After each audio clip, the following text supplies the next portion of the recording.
all black. Find your home.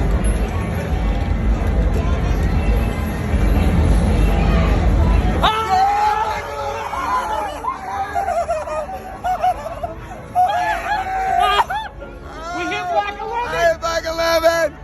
That's the Dragon. Welcome back to Water Hose Drinkers. Today is Wednesday, June 25th. Today we're here with Georgia Southern starting guard. Been a starter for how many years now, Caleb? Going on number two. Going on number two. Okay, you've been on the team for a while. Second year starter, Caleb Cook at guard. First off, Caleb, I appreciate you. I appreciate you coming on the podcast. Appreciate you, everything you do for Georgia Southern and the football team.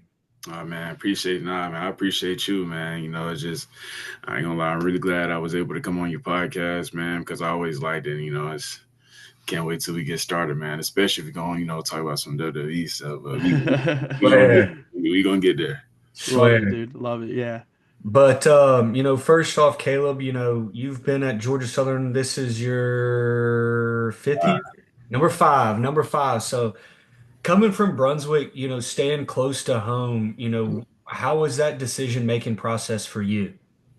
Well, honestly, when I first came out of high school, I had around, let's say, about 20-something offers, but most of them were FCS. I had like 8 FBS, and out of those 8, it was really between ECU and Georgia Southern. Those are like the main two that I would really focus on. And then it's like I came on several visits, several junior days and all that stuff. Came to Statesboro, came to Georgia Southern. Back then it was Coach Lunsford that was here. It was a whole different coaching staff. That was back when we ran the option, back in the day. We don't do that. Oh, man. That ground and pound, dude. I mean. That ground and pound. Oh, yeah. That's that Tiger King, man. People don't know about that Tiger King, but we're going to keep that in the past. So we're going to keep that in the past. But, yeah, I just been here. I've been on plenty of visits here, man. And every time I came up here, the players, the coaches, everybody just showed me love every single time, man. The atmosphere was perfect.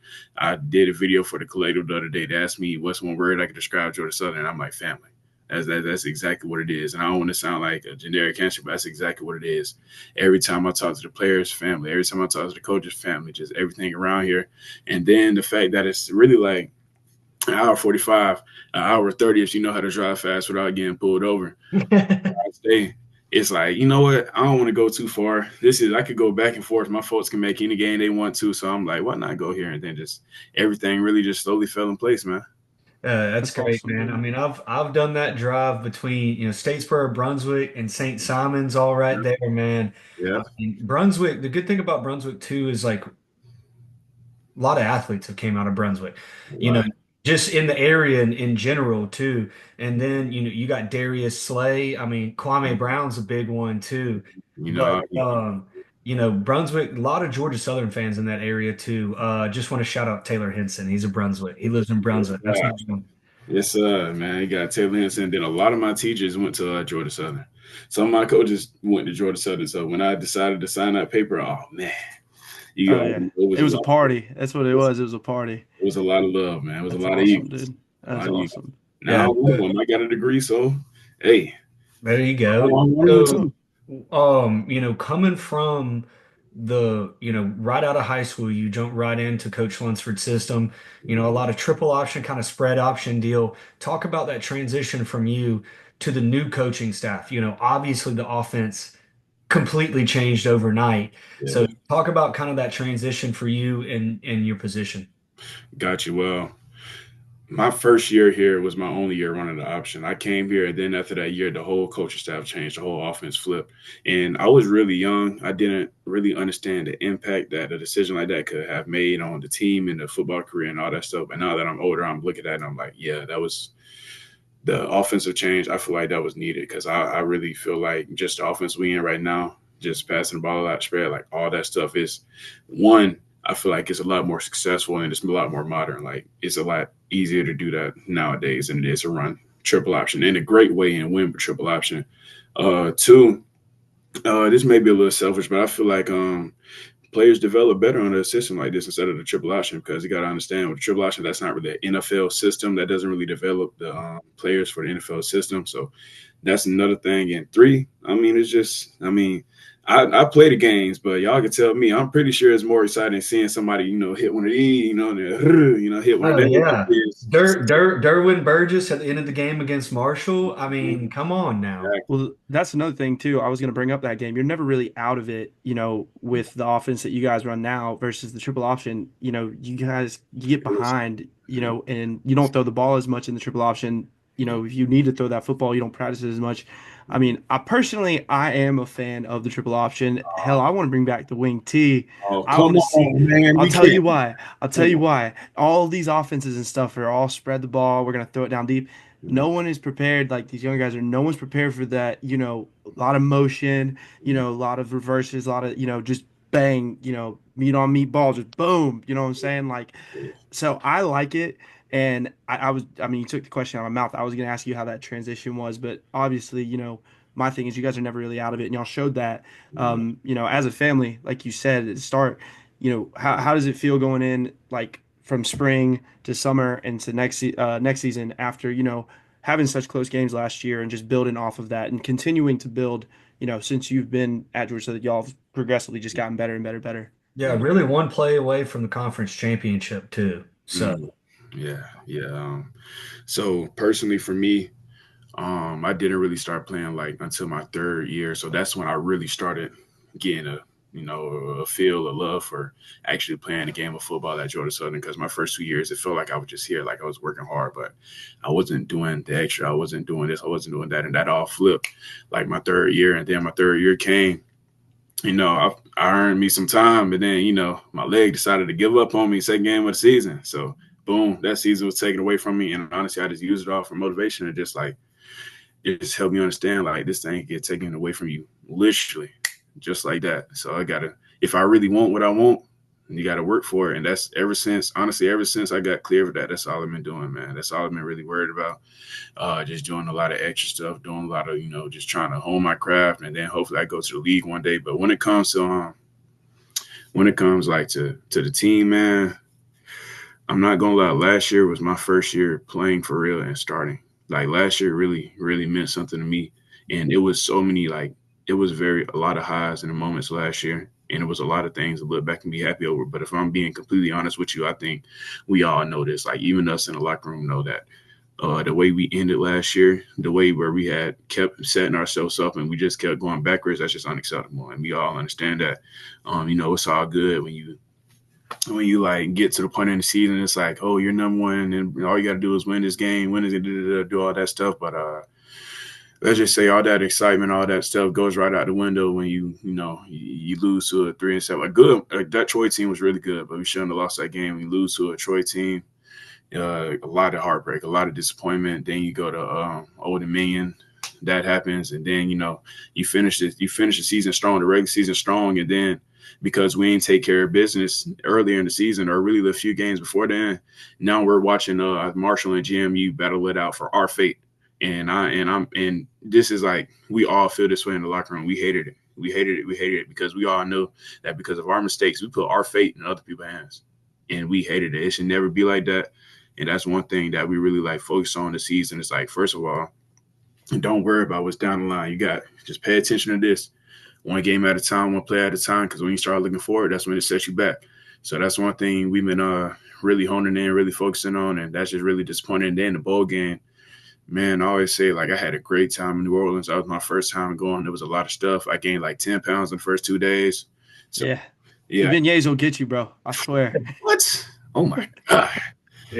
But, I've talked to a lot of, your current teammates, former teammates, and it seems like, in my opinion, and this is not taking shots to anybody on the previous coaching staff whatsoever, but there was a big culture change with Coach Helton, and there's a lot more, I feel like, accountability in the locker room and with the coaching staff as well, which is a fantastic thing. And Coach Helton seems like he's preaching that, you guys preach that, every single day, and constantly on that grind, like you said, bouncing back from that injury, becoming a starter, starting every game last year.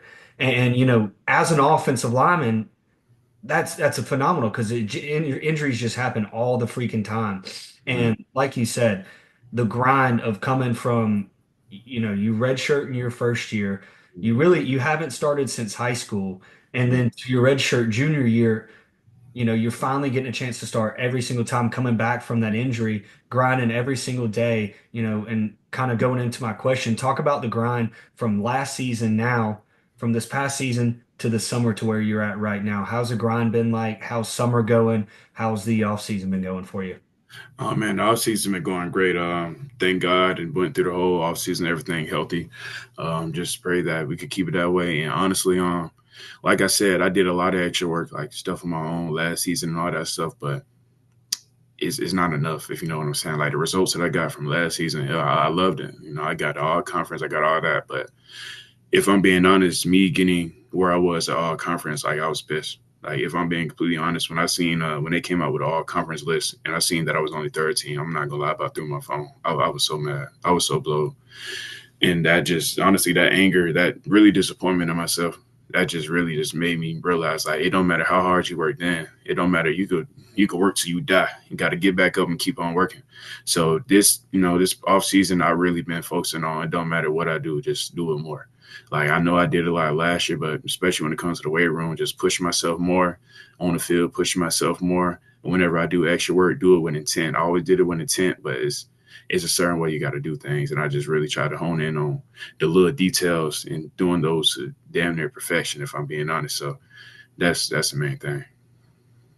Yeah. Yeah, dude, I love it. It's just that aggressive attack towards the off season. You know, like you said, you weren't happy with the results. As it are good results, you know, like making all that's awesome. But you know your talent, you know how hungry you are, you know your talent level, so you know that you can go out and be first team all conference and stuff. So I like that you're using that hunger and that drive, you know, to push you into next season. Because I mean, like you said, you know, the earlier, like the fate wasn't in y'all's hands, and you want to go out and show this entire conference that, like, I mean, hell, y'all, you know, y'all gonna take care of business. I know y'all are. I mean, we manifesting that, you know, a lot on here, and y'all are gonna go take care of business, and it's not gonna be in anyone's hands but y'all's, and y'all are gonna put an ass whooping on the entire Sun Belt.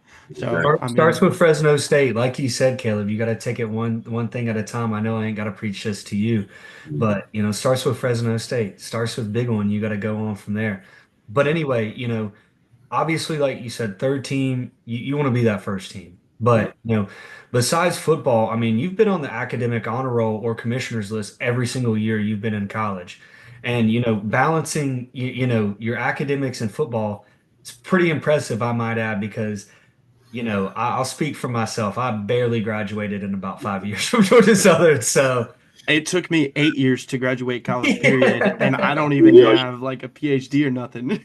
Oh, you're all good, man. You're all good. Everybody take different times, but I'm gonna be honest when it comes to, especially my these recent years, bro. I ain't gonna lie.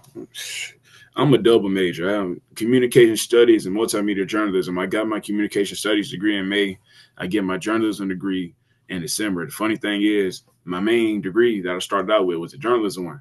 I added a communication one like a year ago, but I got that first. And oh my God, I'm so sick and tired of writing papers. All right, I just got one more semester. I just You got got it, one. bro. One, You got it. one more semester. Look, this is what's going to happen. One more semester, walk away with the conference championship, Mhm. walk away with the bowl game victory, wherever that is, hopefully a college football playoff victory, and walk away, graduate With 2 degrees. last semester with two Yeah. degrees. You know, we talk a lot about manifesting, you know, a lot last year with some of your former teammates like Tyler Fromm, a couple other guys, Jalen White, Dalen Cobb. We talked to them before last season, and you know, we've been manifesting a big boy touchdown for a while. I know it's more likely for a tackle to line up at the end of the line of scrimmage, but I mean, maybe just maybe they could shift you outside at the tight end, throw somebody else in there at guard, and you know, maybe we were talking about it. Maybe hit that Batista celebration after that touchdown. You know? Yeah, you know, if that ever happens, I might do a backflip on the field. Yeah. Might not be able to get up afterwards, but it'll all be worth it. But if I'm being completely honest, the younger version of me, oh, I would have been ecstatic at that. But slightly older, keyword slightly older version of me is like, Oh, that run. Yeah. Even if it's 5 yards, you can ask anybody on the team. I'm A not little screen the pass. fastest, so it's JC rolls out left, turns back around, dumps it off to you, wide open, untouched, I in the think end zone, I right think right in front any of the scoreboard because that's where me and my dad will be. oh Right man. in front of it. That'll be ideal here. I think any big boy touchdown, you got to hit the Batista celebration regardless. I think that would just go hard, period. Yeah. That like Or any maybe just one time this season, just even oh if it's big sideline, if you just look at me, just hit it one time. Doesn't have to. I don't want you to get flagged. I don't I know. think I got it. No, he's going to pancake someone, Okay. and they'll then he'll get a pancake touchdown, and then you get up and you just hit them because that's the blocking motion. They'll never know. So it's you're like I'm pancaking everybody over It's here. just pass set. That's what it is. Exactly.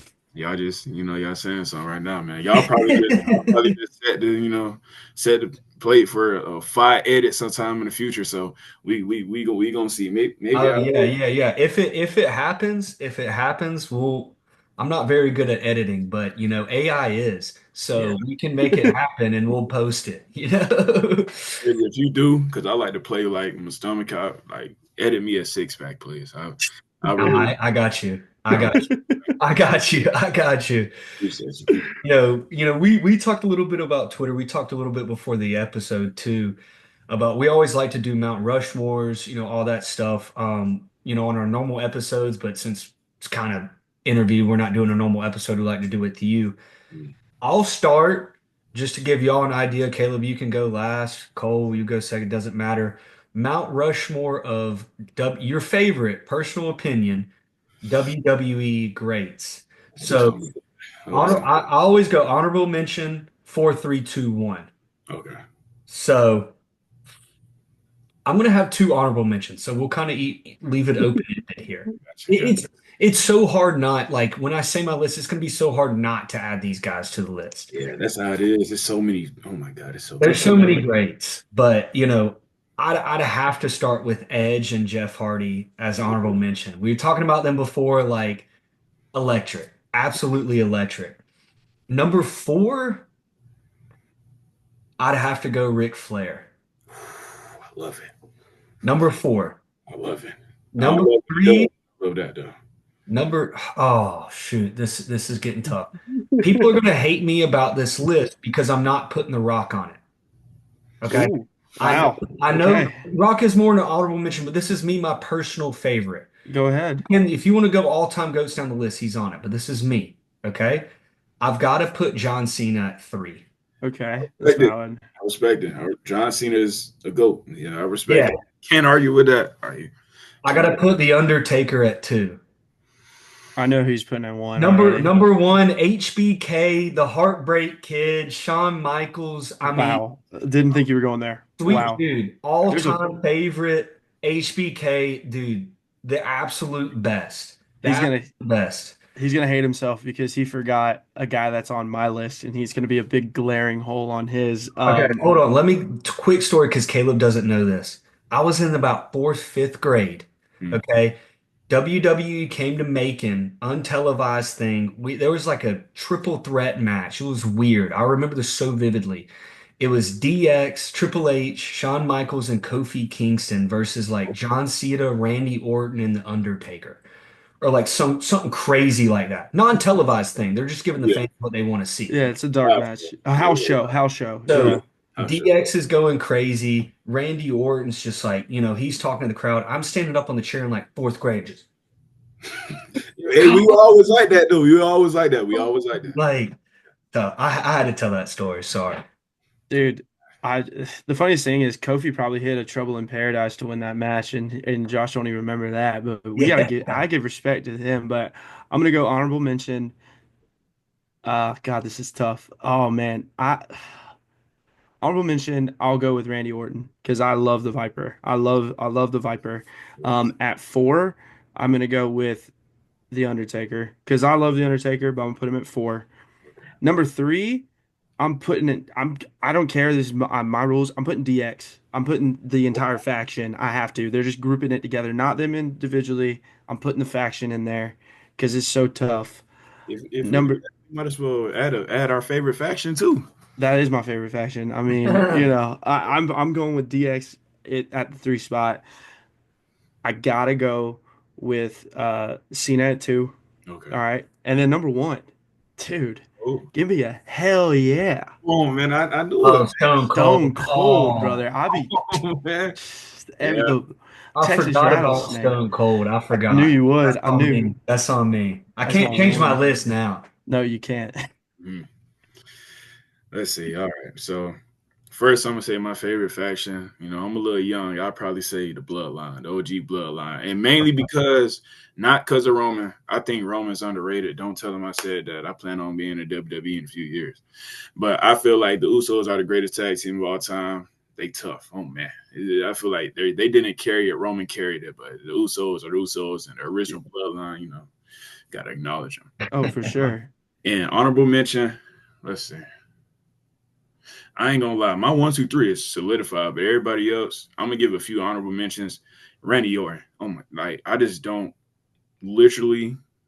If you just went on the game and you created a 99 overall with like everything that you need for a wrestler, that's literally Randy Orton. Like I remember seeing him when he came back. I think it was at Survivor Series, yeah, because they had Mm-hmm. the whatchamacallit. He came back. I'm like, damn, he big as fuck. I'm like, hold on. Yeah, I'm like, hold on.